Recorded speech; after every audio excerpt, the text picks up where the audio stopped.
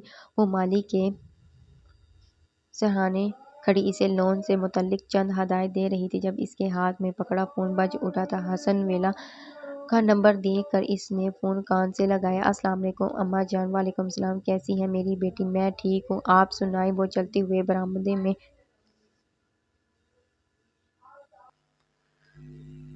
حسن ویلا کا نمبر دیکھ کر اس نے فون کان سے لگایا تھا۔ السلام علیکم اماں جان۔ وعلیکم السلام، کیسی ہیں میری بیٹی؟ میں ٹھیک ہوں، آپ سنائیں؟ وہ چلتے ہوئے برآمدے میں رکھی کرسی پر آ بیٹھی۔ اللہ کا شکر ہے بھائی، جس طرح سے تم جاتے ہوئے اداس تھی، مجھے تو لگا تھا کہ آج صبح نوفل کے ساتھ ہی آ جاؤ گی۔ وہ مسکراتے لہجے میں بولی تو ان کی بات سنتے طوبا چونک گئی۔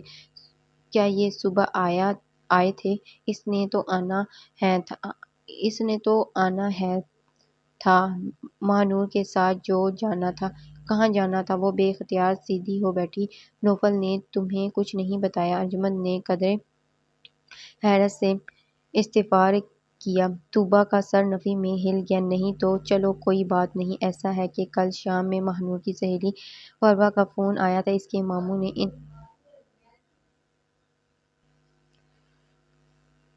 چلو کوئی بات نہیں۔ ایسا ہے کہ کل شام میں نور کی سہیلی فروا کا فون آیا تھا، اس کے ماموں نے ان دونوں کے لیے اپنے کسی دوست کی فارم میں انٹرویو شپ کا بندوبست کروایا ہے، مگر شرط یہ تھی کہ انہیں آج صبح وہاں جوائننگ دینی تھی۔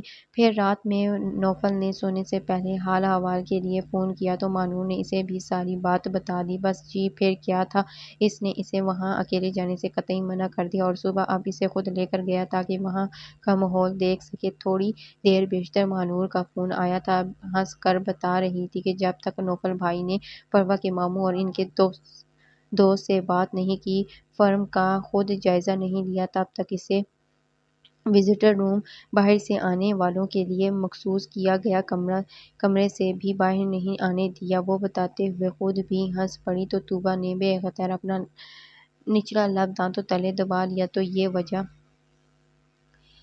یہ وجہ تھی صبح کے لیے الارم لگانے کی، اور وہ سمجھ رہی تھی کہ شاید اپنی منمانیاں کرنے کو نوفل نے اسے صبح سویرے جگا دیا تھا۔ عجیب سی ندامت محسوس کرتے ہوئے اس نے اپنی پیشانی مسلی تھی۔ اچھا اب ایک بات سنو، نوفل سے کوئی گلہ مت کرنے بیٹھ جانا، یہ کوئی اتنی بڑی بات نہیں ہے۔ ویسے بھی جب ماہ نور کی نوفل سے بات ہوئی تھی تو تم شاید سو رہی تھی۔ انہوں نے اپنے تئیں اسے سمجھانا چاہا تھا۔ بے فکر نہیں کروں گی، وہ دھیرے سے بولی تو ارجمند مطمئن ہو گئی۔ چند ایک باتوں کے بعد فون بند ہو گیا تھا اور طوبا نے بے دلی سے سیٹ ایک طرف ڈال دیا۔ کیا ضرورت تھی اسے الٹا سیدھا اندازے لگانے کی؟ بیزاری بھری شرمندگی سے سوچتے ہوئے اس نے ارد گرد دیکھا تھا، مگر پھر اس شخص کے بھی تو ہزار روپ تھے، اب اسے کیا پتا کہ اس کے دماغ میں کیا چل رہا ہے۔ مگر تم بھی تو اس حوالے سے ہی اپنی سوچوں کو تھوڑا مثبت رخ دو۔ ایک آواز اس کے اندر سے آئی تھی، اس کے لبوں پر ایک تلخ مسکراہٹ در آئی۔ یہ بے اعتباری بھی تو انہی کی عطا کردہ ہے، لیکن نہیں، وہ سب کے لیے شجرِ سایہ دار تھے اور بن سکتے ہیں سوائے ایک میری ذات کے۔ وہ اپنے دل کی یہ آواز کو دباتی معلول سے اٹھ کھڑی ہوئی تھی، مگر اس کے اندر پھیلے اضطراب کچھ اور بڑھ گیا تھا۔ دن کچھ آگے بڑھے تھے۔ نوفل جاں نے تو جیسے ارجمند اور ماہ نور پر کوئی جادو کر دیا تھا۔ اس تمام عرصے میں کوئی دن ایسا نہ گزرا تھا جب وہ ارجمند سے صبح دعا کے لیے بغیر آفس گیا تھا، کوئی رات ایسی نہ تھی جب اس نے کراچی کے ساتھ ساتھ حسن ویلا کی خبر گیری نہ کی تھی۔ اس کا احساسِ ذمہ داری کبھی کبھی طوبا کو حیران کرنے لگا تھا۔ حسن مجتبیٰ کے 40ویں کا سارا انتظام بھی اس نے خود کیا تھا۔ کراچی سے سباہت ختم میں شرکت کی خواہشمند تھی، لیکن انہی دنوں ضحیٰ کے امتحان تھے جن کے پیش نظر طوبا نے انہیں خود منع کر دیا تھا۔ ان سب سے طوبا کی روز ہی بات ہوتی تھی۔ سباہت کا اصرار تھا کہ وہ دونوں اب کہیں گھومنے پھرنے کے لیے جائیں، اور طوبا اپنی یونیورسٹی دوبارہ شروع کرنے سے پہلے ایک چکر اپنے اصلی گھر بار یعنی کراچی کا بھی لگا لگا جائے، لیکن نوفل ماں کی اس فرمائش کو مسلسل ٹالے دے رہا تھا اور طوبیٰ ہر بار ان کی اس درجہ محبت کے آگے شرمندہ ہونے کو تنہا رہ جاتی تھی۔ بالآخر تنگ آ کر اس نے یونیورسٹی دوبارہ جوائن کرنے کا فیصلہ کر لیا تھا، مگر فون کر کر اس نے ارجمن سے ڈرائیور کے ہاتھ اپنی گاڑی، کتابیں اور چند ایک ضروری چیزیں بھجوانے کے لیے کہا تھا۔ وہ کم سے کم اپنے ذاتی کاموں اور آمد رفت کے لیے نوفل جا کی محتاج نہیں ہونا چاہتی تھی۔ وہ دونوں روزانہ کی طرح خاموشی سے ناشتے کی میز پر ناشتے میں مصروف تھے اور جب دروازے پر دستک دے کر شفیق اندر چلا آیا تھا، سر باہر کوئی احمد گاڑی لے کر آیا ہے۔ احمد؟ نوفل نے اخبار پر سے نظریں اٹھاتے ہوئے اٹھ کر شفیق کو دیکھا تو طوبیٰ بول اٹھی، ڈرائیور احمد، میں نے اپنی گاڑی منگوائی ہے۔ اس کی بات پر نوفل کے چہرے پر ناگواری چھا گئی۔ کس لیے؟ میں آج سے یونیورسٹی جوائن کرنا چاہتی ہوں۔ تو نوفل نے بھویں اچکائیں۔ تو یہ کہ اس کے لیے مجھے اپنے کنوینس چاہیے۔ شفیق کے سامنے نوفل کا تشویشی انداز طوبیٰ کو بری طرح سلجھا گیا تھا۔ اس کے جواب پر نوفل نے پلٹ کر شفیق کو دیکھا تھا۔ اس سے کہو کہ گاڑی واپس لے جائے۔ لیکن میں، طوبیٰ نے کچھ کہنا چاہا تھا، مگر نوفل کے انتہائی سخت نظروں نے اس کی زبان تالو سے لگا دی تھی۔ وہ بے حد غصے میں تھا اور طوبیٰ نہ چاہتے ہوئے بھی خائف ہو گئی تھی۔ شفیق کے باہر نکلتے ہی نوفل نے پاس پڑا موبائل اٹھا کر کوئی نمبر ملایا تھا اور فون کان سے لگایا تھا۔ وعلیکم السلام، کیسے ہو جمشید؟ اس کی بات پر طوبیٰ نے چور نظروں سے اسے دیکھا۔ اللہ کا شکر ہے۔ اچھا، پھر اس گاڑی کا کیا بنا جو میں نے اس دن پسند کی تھی؟ اور طوبیٰ نے اپنی جگہ پر ساکت رہ گئی تھی۔ تو کیا وہ اس کے لیے پہلے سے ہی گاڑی لینے کا ارادہ رکھتا تھا؟ بے یقینی سے سوچتے ہوئے اس کی نظر اپنی پلیٹ پر جم گئی تھی۔ ہاں صحیح۔ وہ دوسری طرف ایک بات سن کے گویا ہوا تھا۔ ٹھیک ہے، تم جاؤ شو روم میں، میں کچھ ہی دیر میں وہاں آتا ہوں۔ نوفل نے بات ختم کرتے ہوئے فون بند کیا تھا اور اپنی جگہ سے اٹھ کھڑا ہوا تھا۔ جنہیں تم احسان گردانتی ہو طوبیٰ حسن، انہیں میں اپنا فرض سمجھتا ہوں اور مجھے اپنے فرائض کا بخوبی علم ہے۔ آئندہ مجھے ذلیل کرنے کی کوشش مت کرنا۔ اس کی آنکھوں میں دیکھتا وہ انتہائی سرد لہجے میں بولا تو طوبیٰ اس کے تمام عرصے میں پہلی بار اپنے کسی عمل کی وضاحت دینے کو بے چین ہوگی۔ ایسی بات نہیں ہے، میں نے تو صرف اپنی گاڑی کا سوچ کر اسے یہاں، تم نے کیا سوچا تھا کیا نہیں، مجھے اس میں رتی برابر دلچسپی نہیں۔ میں نے تم پر پہلے دن واضح کر دیا تھا کہ اپنی عزت پر کوئی کمپرومائز یعنی سمجھوتا نہیں کروں گا۔ کیا ثابت کرنا چاہتی تھی تم اماں جان اور مانہور پر کہ اپنے گھر کے ملازموں اور یہاں کے نوکروں پر کہ میں تمہاری ذمہ داری اٹھانے کا اہل نہیں ہوں؟ میں تمہارے لیے اپنی جیب سے ایک گاڑی تک نہیں خرید سکتا۔ میرا یقین کریں، میں ایسا کچھ ثابت نہیں کرنا چاہتی تھی۔ بے بسی سے کہتے وہ اپنی جگہ سے اٹھ کھڑی ہوئی تھی۔ یقین اور تمہارا؟ اور نوفل نے استہزائیہ نظروں سے اس کا چہرہ دیکھا۔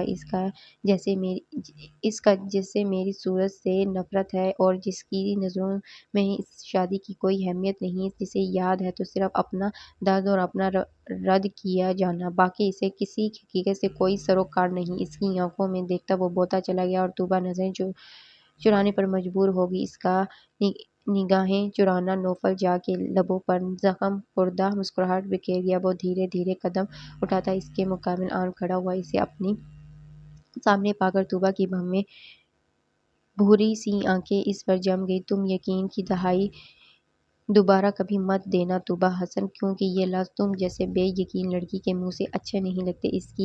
اس کی آنکھوں میں دیکھتا وہ کاٹدار لہجے میں اپنی بات مکمل کرتے پلٹ گیا تو طوبیٰ کی پلکوں پر چمکتے نمی اس کے رخساروں پر پھسل آئی۔ اس نے شکوہ کرتی نظروں سے نوفل جا کی پشت کو دیکھا تھا جو لمبے لمبے ڈنگ بھرتا باہر نکل گیا تھا۔ تمہارا دماغ تو ٹھیک ہے؟ نگین کی سہیلی نے اسے یوں دیکھا تھا جیسے اس کی ذہنی حالت پر شبہ ہو۔ وہ دونوں سہیلیاں اس وقت ایک کافی شاپ میں ایک دوسرے کے مقابل بیٹھی تھیں۔ مجھے صرف یہ بتاؤ، ایسی کوئی بندی ہے تمہاری نظر میں؟ اس کی بات انسنی کیے نگین نے اپنی بات دہرائی تو عائزہ کے چہرے پر پریشانی پھیل گئی۔ خدا کا واسطہ ہے نگین، کیوں خود کو تباہ کرنے پر تلی ہو؟ نوفل جان نے اگر کسی اور کو چن لیا تو تم بھی اس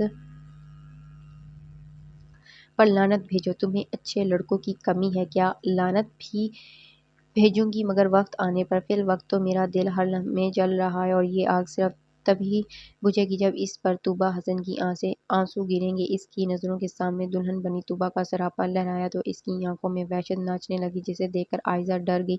تم اپنے پاؤں پر کلہاڑی مارنے چلی ہو، میں آنٹی کو بتا دوں گی، میرا مرا ہوا منہ دیکھو گی اگر تم نے ایسا کچھ کیا تو۔ نگین تیزی سے بولی تو عائزہ نے اپنا سر پکڑ لیا۔ اچھا ٹھیک ہے، لیکن اگر تمہیں بدلہ ہی لینا ہے تو کوئی اور طریقہ سوچو۔ اس میں تو عائزہ تم میری مدد کرو گی یا نہیں؟ اس کی بات کاٹتے ہوئے نگین نے قطعی لہجے میں سوال کیا تو عائزہ اپنی بچپن کی سہیلی کو غصے سے دیکھتے سیدھی ہو بیٹھی۔ ٹھیک ہے پھر، اگر تم اپنی ذات کو لے کر اتنی لاپرواہی کا ثبوت دے سکتی ہو تو پھر مجھے کیا، دیکھتی ہوں میں کسی کو۔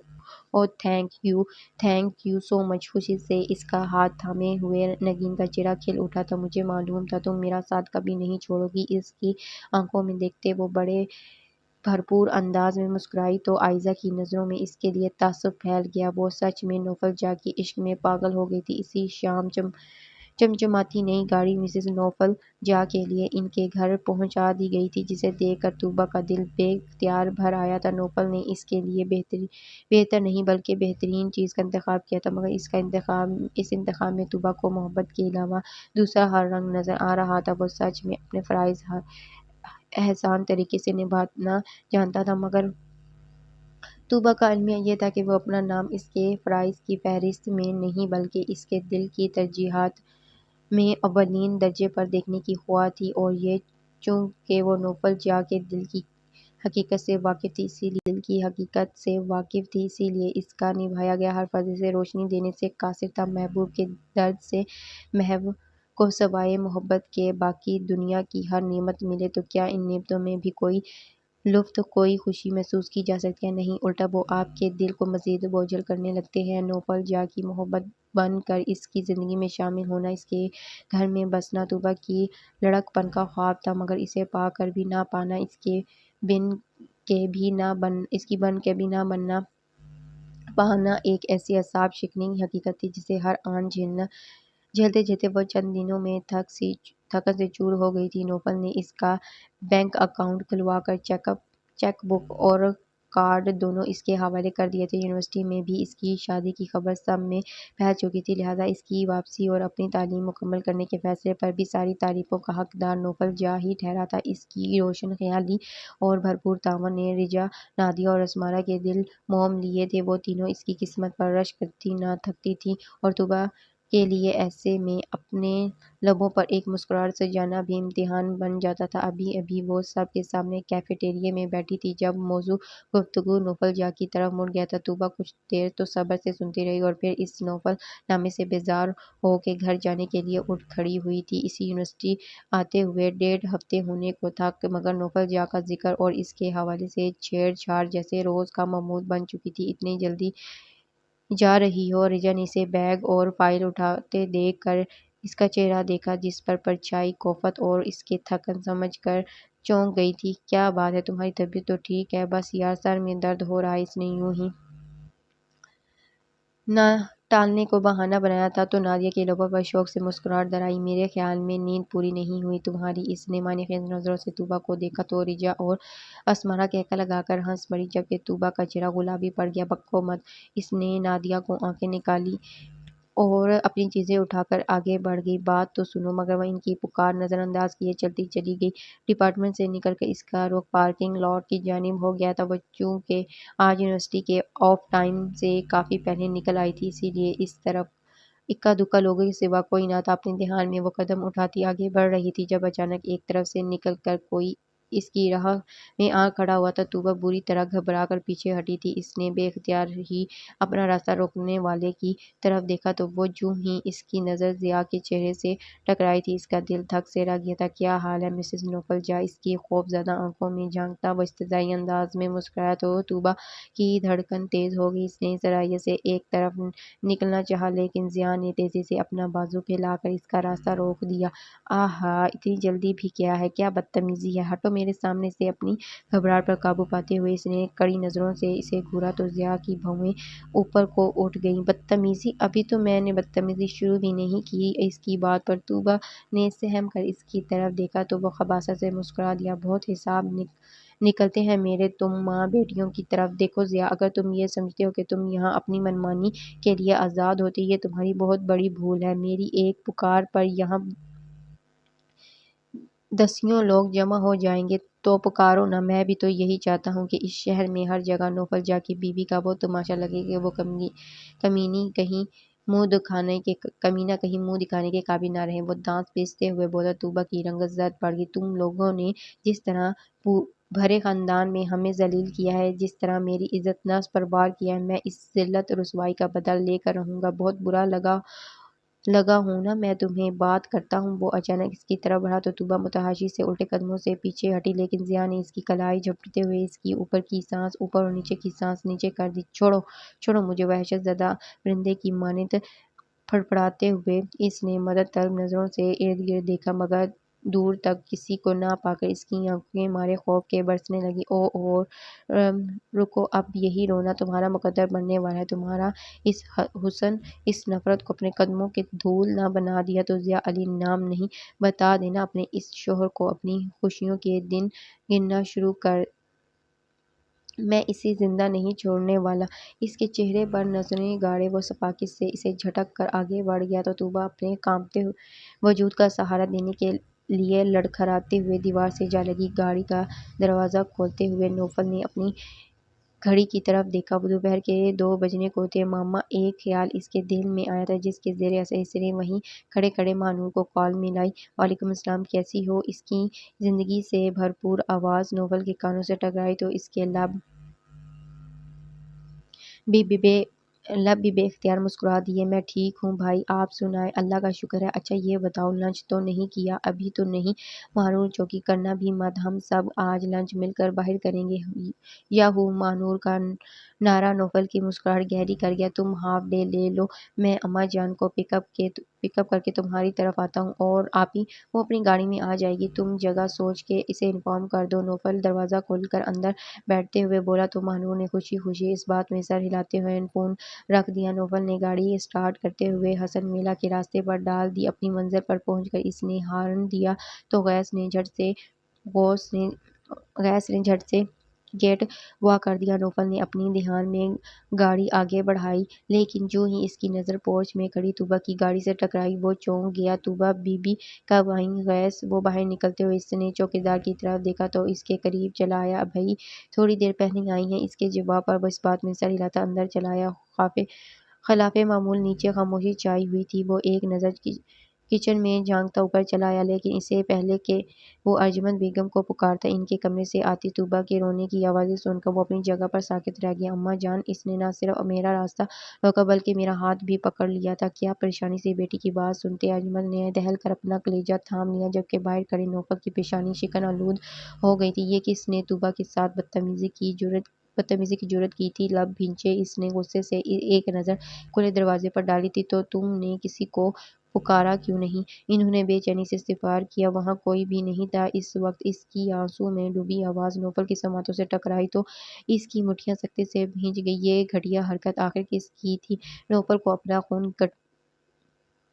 کنپٹیوں میں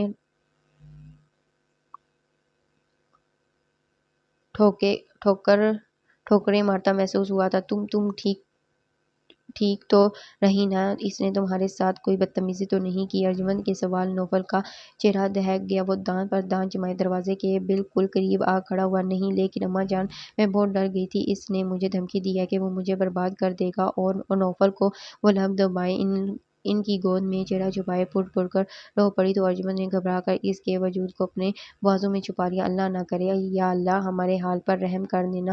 اور نوفل کے لیے خود پر مزید قابو پانا ممکن نہ رہا تھا۔ وہ بڑھا تھا اور کمرے میں داخل ہو گیا تھا۔ کون تھا وہ؟ اس کی اچانک ابھرنے والی آواز پر طوبیٰ اور ارجمند باقاعدہ کانپ اٹھی تھی۔ ایک جھٹکے سے سیدھا ہوتے ہوئے طوبیٰ نے دروازے کی سمت دیکھا تھا۔ نوفل جیا کو اپنے سامنے پا کر اس کی آنکھیں پھیل گئی تھیں۔ اس کی سرخ نگاہیں طوبیٰ کے بھیگے ہوئے چہرے پر جا ٹھہری تھیں۔ میں پوچھ رہا ہوں کون تھا وہ؟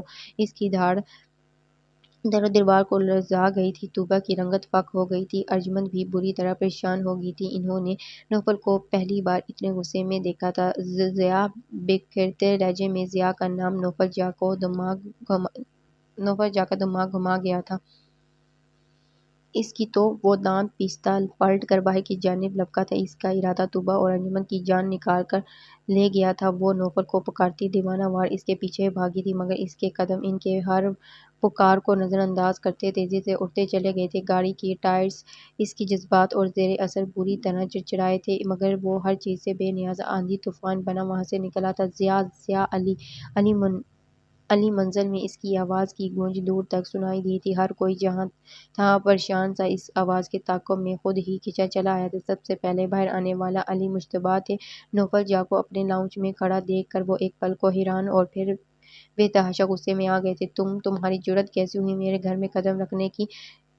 تیز قدموں سے چلتا وہ اس کے مقابل آن کھڑے ہوئے تھے تو نوفل کی تن نگاہیں ان کے چہرے پر آن ٹھہری تھی۔ اسی دوران تائی جان سمیت ان کی بہو بیٹیاں اور اسما پھپھو، جو اتفاقاً آج بھائی کے گھر آئی ہوئی تھیں، وہاں پہنچ گئی تھیں۔ نوفل کو دیکھ کر ان کے سب کی بھی وہی کیفیت ہوئی تھی جو تایا جان کی تھی۔ ضیا کہاں ہے؟ علی صاحب کے غصے کو خاتمے میں لائے بنا وہ سرد لہجے میں بولا تو اس کا انہیں یوں نظر انداز کرنا جلتی پر تیل کا کام کر گیا تھا۔ میں نے پوچھا ہے کہ تمہاری جرأت ضیا کہاں ہے؟ وہ ان سے بھی بلند آواز میں چلایا تو سب کے ساتھ ساتھ علی مشتبہ بھی دنگ رہ گئے تھے۔ اسی وقت لاؤنج کا داخلی دروازہ کھول کر ضیا اپنے دھیان میں اندر داخل ہوا تھا، لیکن جوں ہی اس کی نظر نوفل جاہ پر پڑی تھی وہ حیرت کی زیادتی کے باعث بوکھلا گیا تھا۔ نوفل جاہ اتنی جلدی اور اتنی اچانک وارد ہو جائے گا اسے اندازہ نہ تھا۔ ضیا کے چہرے پر نظریں پڑتے ہی نوفل عقاب کی طرح پلٹ کر اس پر جھپٹا تھا اور اس کے کچھ کہنے سننے سے پہلے ہی اس نے کھینچ کر ایک گھونسا اس کے منہ پر جڑ دیا تھا۔ ساری خواتین خوف زدہ سے چلائی تھیں۔ نوفل نے دوسرا ہاتھ بھی اسی طاقت سے مارا تھا۔ تمہاری اتنی جرأت کہ تم نے میری بیوی کا ہاتھ پکڑا، اس کا راستہ روکا؟ نوفل کا چہرہ شدت و غضب سے دہک رہا تھا۔ علی مشتبہ بیٹے کو بچانے کے لیے آگے بڑھے تھے، مگر اسے نوفل کے عتاب سے بچانا تو دور، وہ اس کے قریب بھی نہ بھٹک پائے تھے۔ ضیاء البتہ دو ہاتھ پڑنے کے بعد خود کو سنبھال کر نوفل پر حملہ آور ہوا تھا۔ اس کا ہاتھ بھی نوفل کے چہرے پر پڑا تھا۔ مجھے پتہ تھا کہ تمہاری دم پر پاؤں ضرور آئے گا، ابھی تو میں نے صرف ہاتھ پکڑا ہے اس کمینی کو تو مگر میں نے اپنی اور نوفل کو تو جیسے کسی نے شعلہ دکھا دیا تھا۔ وہ بھڑکا تھا اور ایسا بھڑکا تھا کہ اس نے ضیاء کو دھنک کے رکھ دیا تھا۔ اسی دوران نہ جانے کون ملازم کو بلا لایا تھا جنہوں نے کھینچا تانی کے اسے نوفل کے شکنجے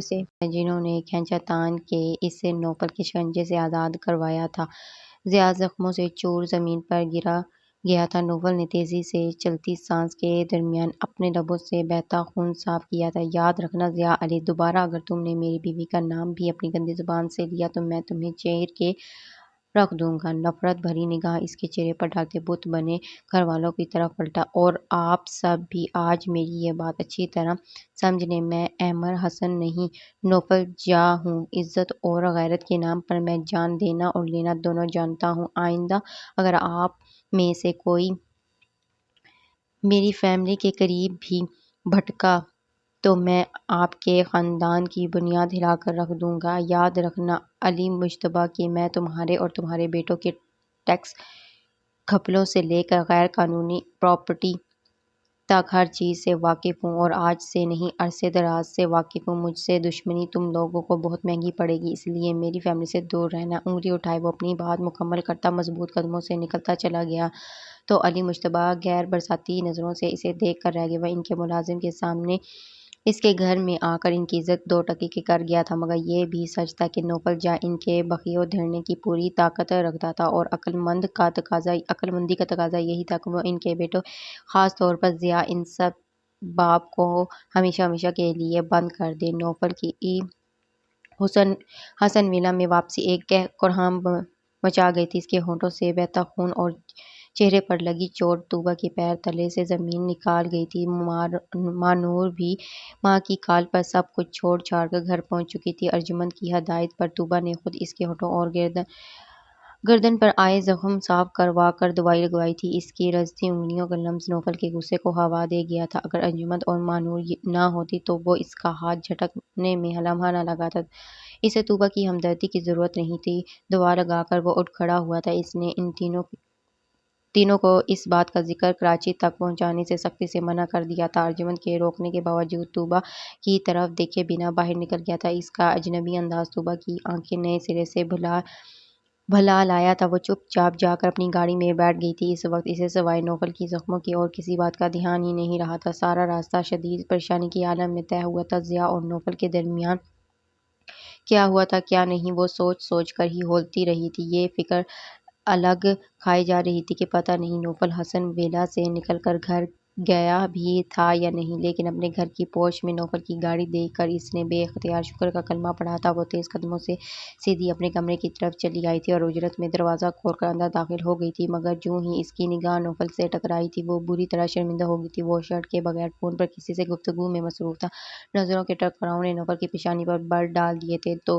توبہ خجل سی واپس پلٹنے کو تھی کہ تبھی اس کی نظر نوفل کے چوڑی پشت پر لگے زخم اور اس کے گرد جمے خون پر جا ٹھہری تھی۔ وہ پریشانی سے اپنی جگہ پر رک گئی تھی۔ اسے رکتا دیکھ کر نوفل نے ایک سرد نگاہ اس پر ڈالی تھی اور وہ دوبارہ فون کی طرف متوجہ ہو گیا تھا۔ نہیں، میں نہیں چاہتا کہ ضیاء کی دوبارہ اتنی جرأت ہو، اس لیے آج ہی اس کے باپ بیٹوں کو تھانے بلواؤ اور ایسے کان کھولو کہ اگلی بار یہ ایسی کسی بے ہودہ حرکت سے پہلے 10 بار سوچے۔ وہ اپنی کالج کے دوست سلمان سے مخاطب تھا، جو آج کل پولیس ڈپارٹمنٹ میں ایک بڑے عہدے پر تعینات تھا۔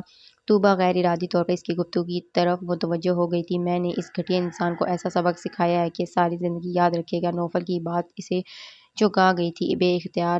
بے اختیاری کے عالم میں اس نے نوفل کے چہرے کی طرف دیکھا تھا جو اب بھی اس سے بے نیاز تھا، لیکن اس کے باوجود یکا یک اس کا وجود طوبیٰ کو ایک ایسی آئینی دیوار کی مانند لگنے لگا تھا جو ان کے اور زمانے کے سرد گرم کے درمیان تن کے کھڑی تھی، جس کی ہوتے ہوئے اللہ کے حکم سے کوئی انہیں نقصان پہنچائے تو دور چھو بھی نہیں سکتا تھا۔ بے اختیار ایک تحفظ کا احساس اسے اپنے اندر سرایت کرتا محسوس ہوا تھا۔ ٹھیک ہے، میں تمہیں اس کی ساری تفصیل سینڈ کرتا ہوں۔ نوفل اس کے احساسات سے انجان بولتا ہوا اٹھ کھڑا ہوا تھا۔ رابطہ منقطع کرتے ہوئے اس نے ایک میسج لکھ کر بھیجا تھا اور پھر فون ایک طرف ڈالتا ڈریسنگ ٹیبل کے سامنے آن کھڑا ہوا تھا۔ اسی دوران اس نے ایک بار پھر طوبیٰ کی طرف نہیں دیکھا تھا، جیسے وہ کمرے میں موجود ہی نہ ہو۔ اسی زخموں کا معائنہ کرتے دیکھ کر وہ خود ہی اس کی جانب چلی آئی تھی۔ ٹھہرے، میں ڈیٹول لاتی ہوں۔ کوئی ضرورت نہیں ہے۔ اس کا سرد لہجہ طوبیٰ کو اسے دیکھنے پر مجبور کر گیا تھا۔ نوفل خود ہی جا کر باتھ روم سے ڈیٹول اور روئی لے آیا تھا۔ اسی بدوقت تمام زخم پر دوائی لگاتے دیکھ کر طوبیٰ خود کو آگے بڑھنے سے روک نہیں پائی تھی۔ لائیں میں لگا دوں، دور رہو۔ اس نے تنبیہی انداز میں اسے دیکھا۔ دیکھیں، آپ سے نہیں۔ بولتے ہوئے اس نے جوں ہی نوفل کے ہاتھ سے روئی لینا چاہی، اس نے غراتے ہوئے ہاتھ میں پکڑی بوتل دیوار پر دے ماری۔ طوبیٰ سہم کر الماری سے جا لگی۔ کیا سمجھتی ہو تم خود کو، ہاں؟ اس کے بائیں بازو جمائے دانت پیس کر بولا تو طوبیٰ کی آنکھیں مارے دہشت کے اس کے دیکھتے چہرے پر جم گئی۔ جب جی چاہے گا انسانیت کے جام میں آ جاؤ گی اور جب جی چاہے گا ایک غیرت مند باپ کی بیٹی کا دعویٰ کر کر مجھے نیچا دکھانے کھڑی ہو جاؤ گی۔ اس کی آنکھوں میں دیکھتے وہ غضبناک لہجے میں بولا۔ طوبیٰ کی آنکھوں میں نمی پھیل گئی۔ مگر میں تمہارے دوغلے رویوں کے تابع نہیں ہو سکتا۔ میرے خلاف اگر تم نے نفرت اور بدگمانی کا علم بلند کیا ہے تو نہ اب ساری زندگی اسے ہی اٹھائے رکھنا۔ خبردار، جو کبھی کسی موڑ پر مجھ سے ہمدردی جتانے کی کوشش کی، مجھے تمہاری خیرات کی ضرورت نہیں ہے۔ سخت نظروں سے اسے دیکھتے وہ پلٹ کر کمرے سے باہر نکل گیا۔ سخت نظروں سے اسے دیکھتا وہ پلٹ کر کمرے سے باہر نکل گیا تو طوبیٰ بے اختیار سے سک اٹھی۔ نہ جانے کیوں، لیکن کچھ غلط ہونے کا احساس اس کے اندر بہت شدت سے جاگا تھا۔ دوپہر سے شام اور شام سے رات ہونے کو تھی، مگر نوفل اس کمرے سے نہیں نکلا تھا جہاں وہ غصے میں گیا تھا۔ طوبیٰ جلے بیر کی بلی بنی باہر چکراتی رہی تھی۔ اسی دوران ارجمند کی بھی 2-3 کالز آ چکی تھیں۔ اس نے انہیں تو مطمئن کر دیا تھا، مگر اب خود اس کی سمجھ میں نہیں آ رہا تھا کہ کیا کرے۔ وہ صبح کا بھوکا پیاسا بغیر کوئی دوا لیے اندر بند بیٹھا تھا۔ تنگ آ کر طوبیٰ نے گھر کی چابیوں سے دروازہ کھولنے کا ارادہ کیا تھا۔ آہستگی سے دروازہ کھولتے ہوئے اس نے اندر جھانکا تھا۔ کمرہ اندھیرے میں ڈوبا ہوا تھا۔ وہ دبے قدموں سے چلتی سوئچ بورڈ کی طرف آئی تھی اور جھکتے ہوئے لائٹ جلا دی تھی۔ روشنی کی پھیلتی ہی منظر واضح ہو گیا تھا۔ نوفل بغیر شرٹ کے بیڈ پر اوندھے منہ پڑا تھا۔ اس کی پشت پر لگی چوٹ کے گرد اچھا خاصا نیل واضح ہو گیا تھا۔ اس کا رخ چونکہ دوسری طرف تھا، اسی لیے طوبیٰ بنا آہٹ کیے اس کے سامنے جا کھڑی ہوئی تھی۔ نوفل اس نے زندگی میں پہلی بار اسے اس کے نام سے پکارا تھا۔ زبان نہ چاہتے ہوئے بھی لڑکھڑا گئی تھی، مگر سوئے ہوئے نوفل پر کوئی اثر نہیں ہوا تھا۔ ناچار طوبیٰ کو آگے آنا پڑا تھا۔ نوفل اٹھے، کچھ کھا لیں پلیز، وہ جھجکتے ہوئے بولی تھی، لیکن وہ یوں ہی بے سود پڑا رہا تھا۔ طوبیٰ کو عجیب سا احساس ہوا تھا۔ ساری ہچکچاہٹ ایک طرف رکھتے ہوئے اس نے اس کے شانے کو چھوا تھا اور بری طرح گھبرا گئی تھی۔ وہ بخار میں جل رہا تھا۔ نوفل پریشانی سے اسے پکارتے ہوئے اس نے اس کا بازو پھیلایا تھا، لیکن وہ ٹس سے مس نہیں ہوا تھا۔ طوبیٰ کے ہاتھ پاؤں پھول گئے تھے، وہ سیدھے باہر کی طرف بھاگی تھی۔ شفیق ڈاکٹر کو لانے کا کہہ کر وہ کچن میں آئی تھی۔ ایک پیالے میں ٹھنڈا پانی ڈال کر اس نے وہیں سے 2 نیپکن پکڑی تھی اور تیز قدموں سے واپس کمرے میں چلی آئی تھی۔ اس کے سرہانے بیٹھ کر اسے سیدھا کرتے ہوئے طوبیٰ کی آنکھیں بے اختیار بھر آئی تھیں۔ وہ بالکل بے سود پڑا تھا۔ اسے یوں ہوش و حواس سے بےگانہ دیکھ کر طوبیٰ کا دل جیسے کسی نے مٹھی میں لے لیا تھا۔ اس کا ہونٹ سوج کے نیلا ہو گیا تھا، چہرہ اور گردن پر بھی چوٹ کے نشانات واضح ہو گئے تھے۔ طوبیٰ نے بے اختیار اپنا لب کاٹ ڈالا تھا۔ یہ سب کچھ اس کی وجہ سے ہوا تھا۔ بے آواز آنسو بہاتی وہ اسے ٹھنڈے پانی کی پٹیاں کرنے لگی تھی۔ چونکہ یہ ڈاکٹرز کی کالونی تھی، اسی لیے شفیق 10 منٹ ہی میں برابر والے گھر سے ڈاکٹر عاصم کو لے آیا تھا۔ نوفل کے چیک اپ کے بعد انہوں نے سب سے پہلے اس کے زخموں کی ڈریسنگ کی تھی۔ انجیکشن لگانے اور نسخہ لکھنے کے بعد انہوں نے طوبیٰ کو چند ہدایات دی تھیں اور پھر اسے تسلی دیتے ہوئے صبح آنے کا کہہ کر چلے گئے تھے۔ ان کے جانے کے بعد طوبیٰ نے سب سے پہلے اسے شرٹ پہنائی تھی۔ اس کو پیش میں اس کے دانتوں تلے پسینہ آ گیا۔ اس کو اپنے دانتوں تلے پسینہ آ گیا تھا، مگر وہ ہمت سے اپنے کام میں لگی رہی تھی۔ نماز کے ساتھ اس کی صحت کے لیے نفل ادا کر کر دعا مانگتے ہوئے ایک بار پھر بے اختیار کے عالم میں رو پڑی تھی، کیونکہ وہ خود نہیں جانتی تھی رات کا نہ جانے کون سا پہر تھا جب نوفل کی آنکھ کھلی تھی۔ اس کا جسم اور سر بری طرح دکھ رہا تھا اور حلق میں پیاس کی شدت سے کانٹے پڑ رہے تھے۔ اپنے خشک لبوں پر زبان پھیرتے ہوئے اس نے اٹھنے کی کوشش میں خود کو جنبش دینا چاہی تھی، لیکن اپنے دائیں ہاتھ پر ایک عجیب سا احساس پا کے وہ الجھ گیا تھا۔ بے اختیار گردن موڑتے ہوئے اس نے اپنی دائیں طرف دیکھا تھا اور ٹھٹک کر رہ گیا۔ سائڈ ٹیبل پر جلتے لیمپ کی روشنی سیدھی کارپیٹ پر بیٹھے وجود پر پڑ رہی تھی۔ اس کے ہاتھ میں دبا اپنا ہاتھ دیکھ کر نوفل ایک لمحے کے لیے پلکیں جھپکانا بھول گیا تھا۔ اپنی پیشانی گھٹنوں پر ٹکائے وہ شاید بیٹھے بیٹھے سو گئی تھی۔ ایک گہری سانس لیتے ہوئے نوفل نے اپنا رخ موڑ لیا تھا چھت کو یک ٹک دیکھتے ہوئے۔ وہ کتنی ہی دیر یوں ہی بے حس و حرکت پڑا رہا تھا، مگر جب پیاس کی شدت سوا ہو گئی تو تب مجبوراً اسے اٹھنا پڑا تھا۔ اس کی پوری کوشش کے باوجود اس کا ہاتھ ہل گیا تھا اور طوبیٰ ہڑبڑا کر اٹھ بیٹھی تھی۔ آپ ہوش آ گیا؟ اسے اٹھتا دیکھ کر وہ بے قراری سے اپنی جگہ سے اٹھی تو نوفل نے اسے بے تکے سوال کے باوجود اس کی تسلی کو اس بات میں سر ہلا دیا، یا اللہ تیرا لاکھ لاکھ شکر ہے۔ اس کی زبان سے نکلنے والا شکرانہ بے اختیار تھا اور ایسے ہی غیر ارادی اس کا اگلا قدم بھی، مگر نوفل اپنی جگہ حیران رہ گیا تھا۔ شکر ہے بخار نہیں ہے۔ اس وقت اس کی پیشانی سے ہاتھ ہٹاتے وہ اپنے دھیان میں بولی۔ اس کے چہرے پر بکھرتے اطمینان نوفل کو نظریں چرانے پر مجبور کر گیا۔ پانی پلاؤ مجھے؟ اس کے کہنے پر اس نے جھٹ پانی کا گلاس بھر دیا۔ لائیں میں پلاؤں؟ اپنے لفظ اسے بے اختیار کل دوپہر کے واقعے کی یاد دلا گئے تو وہ جھجک کر نوفل کو تکتے خاموش ہو گئی تھی۔ اس کے گلاس آگے بڑھانے پر نوفل نے چپ چاپ گلاس تھام لیا۔ آپ کے لیے کچھ کھانے کو لاؤں؟ خالی گلاس لیتے ہوئے اس نے نوفل کی طرف دیکھا تو وہ نفی میں سر ہلاتا پشت پر رکھے تکیے کے سہارے نیم تراز ہونے کی کوشش کرنے لگا، مگر پیٹھ کا زخم اس کی کوشش میں حائل تھا۔ اس کے چہرے پر تکلیف کے آثار دیکھ کر طوبیٰ خود کو آگے بڑھنے سے روک نہیں پائی تھی، اور عجیب بات یہ تھی کہ نوفل نے بھی اسے کچھ نہیں کہا تھا۔ اس کے تکیے برابر کر پیچھے ہٹنے پر وہ خاموشی سے لیٹ گیا تھا۔ اس کی انگلیاں اپنی دکھتی کنپٹی پر سلانے لگی تھی، تبھی اسے اپنی پیشانی پر ایک نرم ٹھنڈے ہاتھ کا لمس محسوس ہوا تھا۔ نوفل کی آنکھیں ایک جھٹکے سے کھل گئی تھیں۔ طوبیٰ کو اپنی دوسری طرف بیڈ پر بیٹھتا دیکھ کر وہ ایک پل کے لیے ساکت رہ گیا تھا۔ نگاہوں کے تصادم پر طوبیٰ نے دھیرے سے نظریں چرا لی تھیں۔ نوفل چند لمحے اسے تکتا رہا تھا اور پھر خاموشی سے پلکیں مونجھ گیا تھا۔ اس حادثے کے بعد بظاہر کوئی تبدیلی نہیں آئی تھی، لیکن کچھ تھا جس نے ان دونوں کے درمیان تنی رشتے کی ڈور کو بڑے غیر محسوس انداز میں نرم کر دیا تھا، یوں کہ انہیں پتہ بھی نہیں چلا تھا اور زندگی سہل ہو گئی تھی۔ طوبیٰ لون میں کتابیں پھیلائے پڑھائی میں مصروف تھی۔ اگلے ہفتے سے اس کے امتحان شروع ہو رہے تھے، جس کی وجہ سے وہ آج کل گھن چکر بنی ہوئی تھی۔ گو کہ ارجمند روزانہ کی بنیاد پر خود ان کا کھانا بنا کر بھیج رہی تھی، مگر گھر اور اس کی ذمہ داریوں سے کنارہ کشی اختیار کر لینا اس کے بس میں نہیں تھا۔ ابھی وہ رانی سے چائے بنوا کر نوفل کو دینے کا کہہ کر لون میں آئی تھی۔ سے بیٹھ کر پڑھتے ہوئے تھوڑی ہی دیر گزری تھی جب نوفل چائے کا مگ اٹھائے فون پر بات کرتا باہر چلا آیا تھا۔ ایسی بات نہیں ہے، اچھا نہیں، آپ خود بات کر لیں۔ طوبیٰ کی طرف آتے ہوئے اس نے فون اس کی طرف بڑھایا۔ طوبیٰ نے سوالیہ نظروں سے اس کی طرف دیکھا۔ امی نوفل کے جواب پر اس نے سرعیت سے موبائل اس کے ہاتھ سے لے لیا۔ السلام علیکم امی جان، کیسی ہیں آپ؟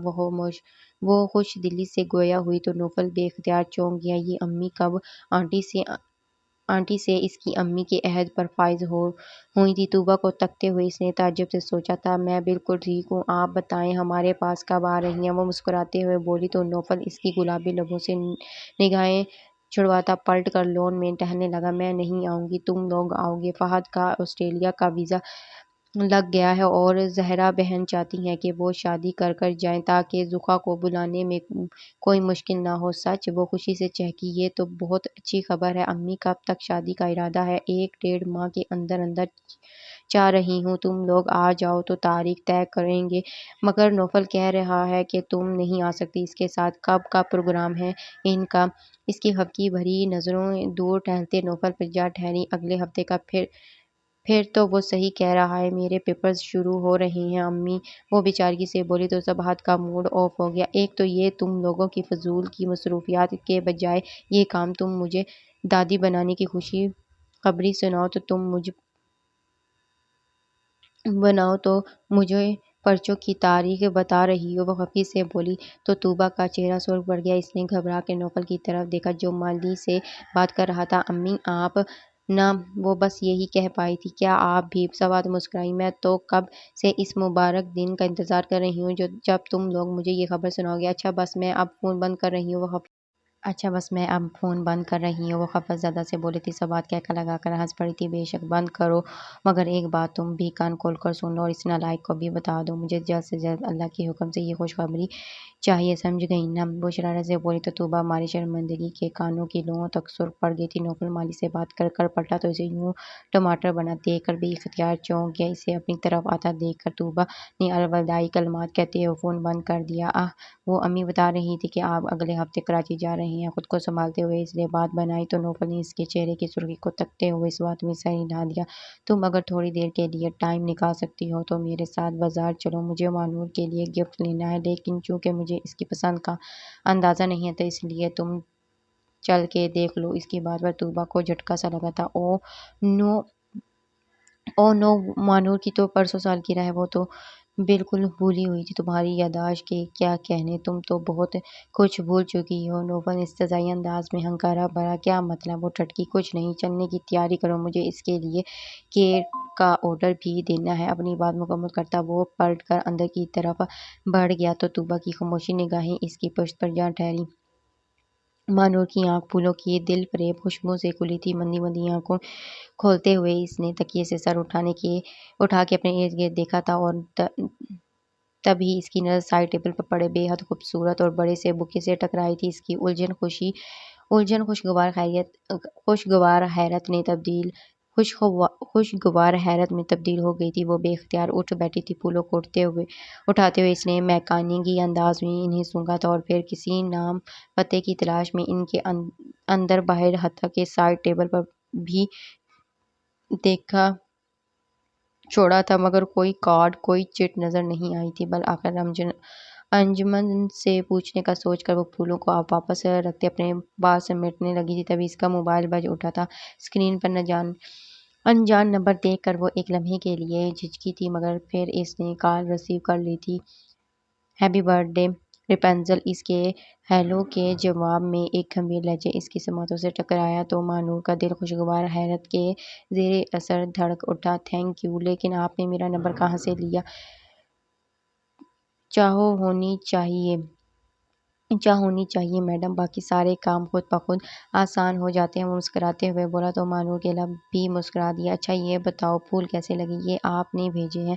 مانور کی حیرت بھری نظریں پھولوں پر آ ٹھہری۔ بالکل وہ اور بات ہے کہ زحا کے نام سے بھیجے ہیں، وہ شرارت سے بولا تو مانور کھلکھلا کر ہنس پڑی۔ اس کی ہنسی کی آواز محبوب کے کانوں میں رس گھول رہی تھی۔ اس کی نگاہوں کے سامنے جھم سے مانور کا روشنی بکھیرتا خوبصورت چہرہ آ ٹھہرا جب وہ ایئرپورٹ پر اس کے مقابلے کھڑی تھی۔ تمہاری ہنسی بہت خوبصورت ہے، اس نے دھیرے سے دل کی بات آج برملا کہہ دی تو مانور کی ہنسی کو بریک لگی۔ میرے خیال میں نے تعریف کی تھی، اس نے شوخی سے چھیڑا۔ مانور کی پلکیں جھپک گئیں۔ تھینک یو، پھولوں کے لیے بھی بہت شکریہ مائی پلیئر۔ وہ لمحے بھر کو خاموش ہوا۔ دیکھو مانور، مجھے بات گھمانی پھرانی نہیں آتی کیونکہ میں ایک کھرا بندہ ہوں اور سیدھی بات پسند کرتا ہوں۔ تم بھی پلیز میری بات کا جواب بغیر کسی ہچکچاہٹ کے پوری ایمانداری سے دینا۔ مانور حسن کا دل اچھل کے حلق میں آ گیا۔ کیا جو وہ سمجھ رہی تھی محبوب جا وہی کہنے والا تھا؟ اس کی دھڑکن یخلک تیز ہو گئی تھی۔ مانور تم مجھے بہت اچھی لگی ہو، کیا تم مجھ سے شادی کرو گی؟ اور مانور کی سانس رک گئی۔ وہ کوئی بچی نہیں تھی جو اس کی نگاہوں کے بدلتے رنگ پہچان نہ سکی تھی، مگر یہ رنگ اتنے کھرے اور گہرے تھے اس بات کا اسے اندازہ نہ تھا۔ مانور، اس کی خاموشی سے گھبرا کر محبوب نے اسے پکارا تو وہ ایک گہری سانس لیتے اپنی ہمت مجتمع کرنے لگی۔ میری قسمت کے فیصلے کا اختیار اماں جان کو ہے، اگر انہوں نے آپ کے رشتے کو قبول کر لیا تو مجھے کوئی اعتراض نہیں ہے۔ کرینہ سے کہتے ہوئے محبوب جا کی اندر پھول ہی پھول کھلا گئی۔ یعنی آپ کو بھی ہم برے نہیں لگے؟ وہ دھیرے سے ہنسا تو مانور کے لبوں پر جھیمپی سی مسکراہٹ آ ٹھہری۔ چلیں پھر آپ کو باضابطہ طور پر اپنے نام کروانے کا بندوبست کرتے ہیں، شوخی سے کہتے وہ مانور کا چہرہ گلابی کر گیا۔ اب اللہ حافظ وہ تو کہہ دو یار۔ اس کی شرارت بھری ہنسی گونجی تو مانور شرمندہ ہو گئی۔ اللہ حافظ، اپنا خیال رکھنا آپ بھی، دھیرے سے کہتے ہوئے محبوب جا کے دل کی تار چھڑ گئی تھی۔ گو کہ وہ ابھی بہت سی باتوں کا خواہشمند تھا، لیکن مانور کی کیفیت کی پیش نظر اس نے رابطہ منقطع کر دیا تھا۔ فون بند کرتے ہوئے مانور نے بے یقینی سے پھولوں کو دیکھا تھا۔ کیا ابھی بھی جو اس نے کچھ سنا تھا وہ حقیقت تھی؟ حیرت سے پلکیں جھپکتے ہوئے اس نے اپنے بازو پر چوٹکی کاٹی تھی جو کچھ زیادہ ہی زور سے کٹ گئی تھی، لیکن سی کی آواز کے ساتھ ہی اس کے لب کھل اٹھے تھے۔ جھومتے دل کے ساتھ وہ پھولوں کو باہوں میں سمیٹے تکیے پر گر گئی تھی۔ نوفل کی کراچی روانگی کا دن پلک جھپکتے ہی میں آ گیا تھا۔ حسن ویلا سے نکلنے سے پہلے وہ گیس کو لمبی چوڑی ہدایت دینا نہیں بھولا تھا۔ طوبیٰ، ارجمند اور ماہ نور ساتھ اسے ایئرپورٹ چھوڑنے آئی تھی۔ ایک عجیب سا احساس تھا جو اسے صبح سے اپنی لپیٹ میں لیے ہوئے تھا۔ اپنے اس احساس کو وہ خود بھی کوئی نام دینے سے قاصر تھی۔ شاید یہ 2-2.5 ماہ کے ساتھ کا اثر تھا جو وہ ایک انجان سے خالی پن کو اپنے دل کے در و دیوار پر اترتا محسوس کر رہی تھی، ورنہ اس کے علاوہ اور کیا وجہ ہو سکتی تھی؟ نوفل جا کے لیے کچھ محسوس کرنے کی بے دہانی میں اس پر نگاہیں جمائے طوبیٰ نے اپنے اس احساس کی توجیہ تلاش کرنی چاہی تھی۔ نوفل اماں جان اور مانور سے مل کر اس کے سامنے آن کھڑا ہوا تھا۔ میں جانتا ہوں کہ میرا نام نہ ہونا تمہارے لیے برابر ہے، اور پھر بھی میں چاہوں گا کہ تم اپنا خیال رکھنا، تنہا کہیں مت آنا جانا، جہاں بھی جانا ڈرائیور کو ساتھ لے کر جانا۔ اس کی آنکھوں میں دیکھتے وہ دھیرے سے بولا تو طوبیٰ کو آنسو کا گولا اپنے حلق میں پھنستا محسوس ہوا۔ یہ اس کے ساتھ کیا ہو رہا ہے؟ اپنے اندر اٹکتے آنسو زبردستی نیچے اتارتے ہوئے اس نے اس بات میں سر ہلایا تھا۔ نوفل جا کی نظریں اس کی نظروں سے بند سی گئی تھیں۔ فی امان اللہ، اس کے لبوں نے جنبش کی تو طوبیٰ کا دل چاہا کہ وہ اس کا ہاتھ پکڑ کر اسے جانے سے روک دے یا پھر خود بھی اس کے ساتھ اڑ جائے۔ اللہ حافظ، بمشکل تمام اس سے نگاہیں چراتے وہ دھیرے سے بولی تھی۔ اس کے چہرے کو تکتے ہوئے نوفل نے کچھ کہنا چاہا تھا، مگر پھر لب پیچھے پلٹ کر اندر کی جانب بڑھ گیا۔ اسے خود سے دور جاتا دیکھ کر طوبیٰ نے تڑپ کر اس کی سمت دیکھا تھا، لیکن وہ بنا پلٹے آگے بڑھتا چلا گیا تھا، یہاں تک کہ وہ طوبیٰ کی اداس نظروں کے سامنے سے اوجھل ہو گیا تھا۔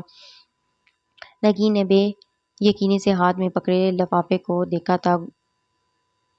ہو گیا؟ اس نے عائزہ کی طرف دیکھا۔ ہاں، وہ کرسی سنبھالتے ہوئے بولی تو نگین کے چہرے پر دبا دبا سا جوش پھیل گیا۔ تیزی سے لفافہ کھولتے ہوئے اس نے اندر موجود کاغذات نکالے اور پوری توجہ سے اسے پڑھنے لگی۔ زبردست، تم نے تو کمال کر دیا میری جان، خوشی سے جھومتے ہوئے اس نے پاس بیٹھے عائزہ کو خود سے لگایا تو وہ پھیکی سی ہنسی ہنس دی۔ اب کیا کرو گی؟ عائزہ الگ ہوتے ہوئے بولی تو نگین زہر خند سے مسکرا دی۔ میں طوبہ حسن اپنے گھر لوٹنے کا انتظار کروں گی۔